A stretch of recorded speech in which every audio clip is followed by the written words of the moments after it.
ان کی قبروں پر چڑھاوے چڑھا کر اگر اللہ ہی کو خوش کرنا ہو تو پہلے عشرہ اور زکوٰۃ نکالے. عشرہ کس کو بولتے ہیں؟ زکوٰۃ تو سمجھ میں آ گیا. عشرہ کس کو بولتے ہیں؟ جو کھیتی ہوتی ہے نا، اس میں جب بارش کے پانی سے جب کھیتی پنپتی ہے تو اس میں سے 10واں حصہ نکالا جاتا ہے، اور اگر کنویں یا بورنگ کا استعمال ہوتا ہے تو اس میں 20واں حصہ نکالا جاتا ہے. یہاں کھیتی کی طرف اشارہ ہے. ٹھیک ہے. اور زکوٰۃ تو سب کو الحمدللہ پتہ ہے. تو ابھی آج کے مسلمان کیا کرتے ہیں؟ پوری طرح سے زکوٰۃ بھی نہیں نکالتے. زکوٰۃ بھی پوری طرح نہیں نکالتے. اس کی وجہ سے کیا ہوتا ہے؟ جو وبا جو پھیل رہی ہے، جو بیماریاں ہو رہی ہے، یا مال میں کمی ہو رہی ہے، یا پھر نقصان جو ہو رہا ہے، تو یہ اسی کی وجہ سے ہے کہ لوگ کیا کرتے ہیں؟ اللہ کی راہ میں نہیں نکالتے. اور کیا کرتے ہیں؟ ولی ان کے بزرگ جو گزر گئے ان کے لیے بہت کچھ کر لیتے اور کیا بولتے کہ ایسا لے ثواب ہے. ایسا لے ثواب ایسا ہے ہی نہیں. ایسا لے ثواب ایسا ہے ہی نہیں. اور یہ جو مشرکین مکہ تھے نا، یہ کیا کرتے تھے؟ جو دو حصے نکالتے تھے نا، ایک ان کے معبودوں کے لیے، ایک اللہ رب العالمین کے لیے. تو کاہنوں اور جو بتوں کے لیے وہ نکالتے تھے تو وہ پابندی سے نکالتے تھے. اس میں کوئی ناغا نہیں ہوتا، تو کوئی کمی نہیں ہوتی تھی.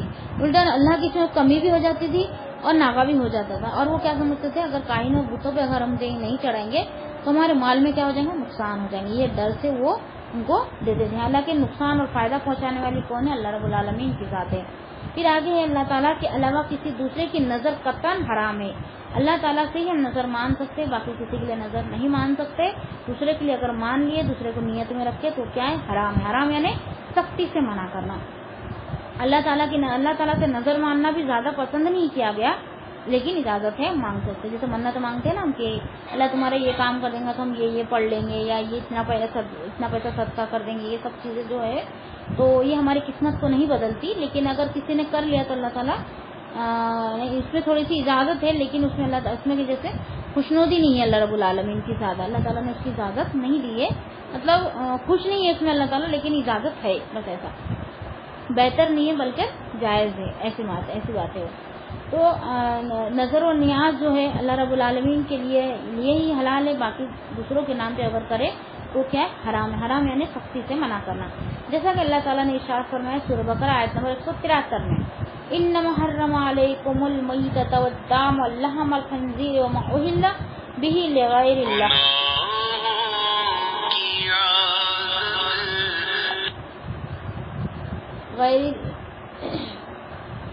وما اہل بہ لغیر اللہ، اس نے تو تم پر صرف مردار اور خون اور خنزیر کا گوشت، ہر وہ چیز حرام کی ہے جس پر غیر اللہ کا نام پکارا جائے. یہ اس بات کی دلیل ہے. دوسرے سے نظر مانیں گے، دوسروں کے لیے کریں گے تو کیا ہو جائیں گے؟ وہ حرام ہو جائیں گے. اس کی دلیل کیا ہے؟ سورہ بقرہ کی آیت نمبر 173. اس پہ ایک حدیث آ رہی ہے. سیدنا ابو ہریرہ رضی اللہ تعالیٰ عنہ بیان کرتے ہیں کہ رسول اللہ صلی اللہ علیہ وسلم نے فرمایا، اللہ تبارک و تعالیٰ فرماتا ہے، میں تمام شریکوں سے زیادہ شریک سے بے نیاز ہوں. جس شخص نے ایسا عمل کیا جس میں میرے ساتھ میرے غیر کو بھی شریک کر لیا تو میں اسے چھوڑ دیتا ہوں، اور اس کے شرک کو بھی، یعنی اس کو بھی چھوڑ دیتا ہوں، اس کے جو ساتھ اس نے شریک کیا ہے اس کو بھی اللہ تعالیٰ کیا کرتا ہے؟ چھوڑ دیتا ہے. پھر اللہ تعالیٰ یہاں پہ نظر و نیاز کے بارے میں جو بات ہو رہی ہے تو اس میں ایک بات میں بتانا بھول گئی کہ اگر ہم پہ کوئی مصیبت آتی ہے تو نظر و نیاز ماننے سے کہیں زیادہ بہتر ہے کہ ہم اللہ رب العالمین سے دعا مانگے، ہے نا؟ دعا مانگے. نظر و نیاز مانگنے سے ہماری قسمت نہیں بدلتی، بلکہ دعا مانگنے سے ہماری قسمت بدلتی ہے. قسمت کو ہم بدل سکتے ہیں دعا سے.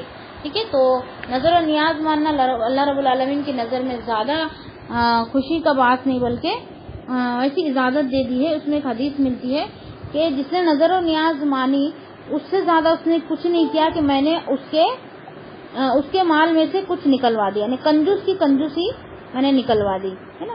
جو کنجوس ہوتا ہے وہ نہیں دیتا، لیکن اس کو جب مصیبت آتی ہے، جب وہ نظر مانتا ہے تو وہ نکال کر دے دیتا. نہیں، میں نے نظر مانی، میرے پہ مصیبت آئی ہے، اگر میں نظر مانی اگر نہیں دوں گی تو اور زیادہ بڑھ جائیں گی. تو اس وجہ سے کیا کرتا ہے؟ مال نکال کر دے دیتا ہے. یا پھر جو بھی وہ پڑھتا ہے، عبادت یا مال دونوں کرتا ہے. عبادت کا ایک تو نظر ہوتی ہے، ایک مال کی ہوتی ہے، تو دونوں میں سے کچھ نہ کچھ وہ اللہ کی راہ میں دیتا ہے. ٹھیک ہے. وآخر دعوانا الحمدللہ رب العالمین. سبحان ربک رب العزت عما یصفون، السلام علی المرسلین ان الحمدللہ رب العالمین. والآخر ان الانسان لفی خسر الا الذین آمنوا وعملوا الصالحات وتواصوا بالحق وتواصوا بالصبر. السلام علیکم ورحمۃ اللہ وبرکاتہ.